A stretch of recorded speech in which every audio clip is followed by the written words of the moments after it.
After her bath and before her last story, Mia padded into the cozy kitchen with Button tucked under one arm.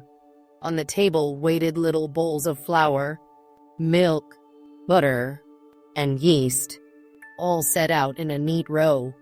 A grown-up nearby said the oven would be their part, and the easy measuring would be Mia's. That sounded just right. Mia set Button on a folded towel beside the mixing bowl.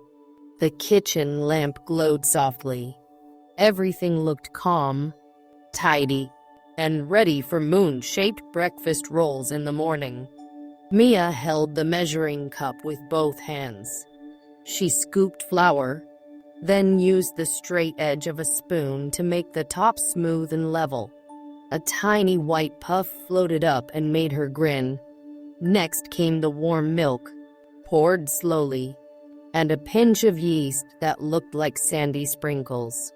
Button watched from his towel throne with his stitched smile. Mia liked hearing each small tap and clink. The sounds were gentle sounds. They made the kitchen feel like a quiet place where even waiting could be part of the fun. Soon the bowl held a soft, shaggy lump.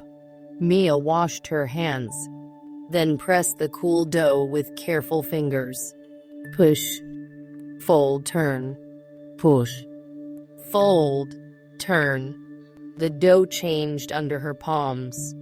It went from lumpy to smooth, from sticky to springy.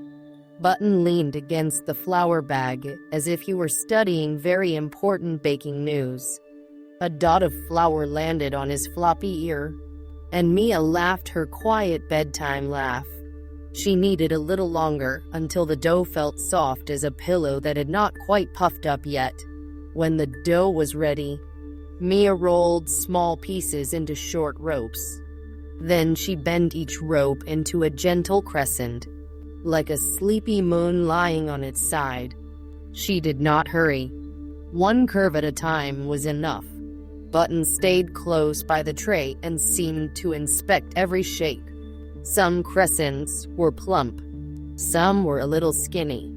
Mia loved them all. At last, the row of little moons rested under a clean cloth on the counter, tucked in while they grew. Mia whispered that it was their turn to rest now. Waiting was the hardest part, but tonight Mia practiced being patient. She and Button sat at the kitchen table and watched without poking.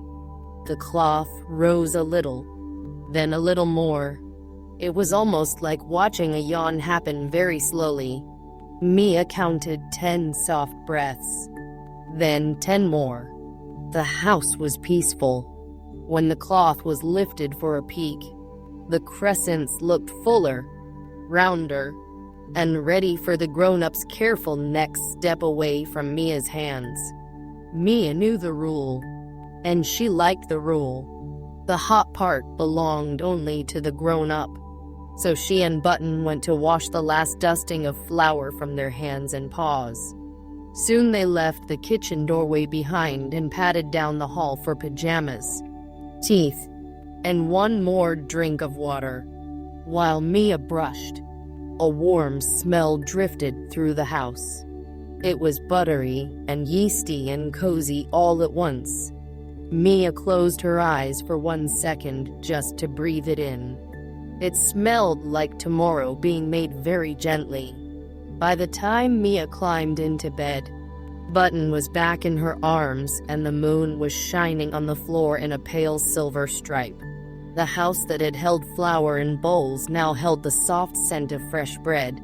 Mia imagined the crescents cooling in the kitchen, safe on their tray, with no one bothering them at all. In the morning, they would be ready for breakfast.